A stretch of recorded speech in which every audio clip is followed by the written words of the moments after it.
ഞാൻ ബിസ്മി അൻസൽ. പ്രിയപ്പെട്ട അധ്യാപകർക്കും എൻ്റെ പ്രിയ കൂട്ടുകാർക്കും എൻ്റെ ഹൃദയം നിറഞ്ഞ ഓണാശംസകൾ. പണ്ട് കേരളം ഭരിച്ചിരുന്ന മഹാബലി ചക്രവർത്തി ആണ്ടിലൊരിക്കൽ തന്റെ പ്രജകളെ കാണാൻ വരുന്ന ദിവസമാണ് പൊന്നോണമായി നമ്മൾ ആഘോഷിക്കുന്നത്. ഓണം എന്നാൽ കേരളീയരുടെ ദേശീയ ഉത്സവമാണ് ഓണം. മലയാളം മാസമായ ചിങ്ങമാസത്തിലാണ് ഓണം ആഘോഷിക്കുന്നത്.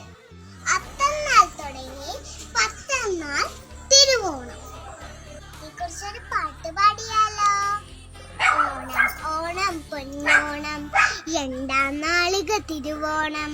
ഓണക്കോടി എടുത്തിട്ട് ഓണപ്പാട്ട് പാടിയിടാം, ഓണസദ്യ ഉണ്ടിട്ട് ഓണക്കളികൾ കളിച്ചിടാം.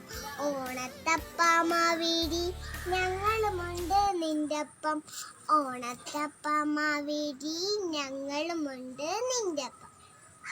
എല്ലാവർക്കും ഒരിക്കൽ കൂടെ ഹൃദയം നിറഞ്ഞ ഓണാശംസകൾ.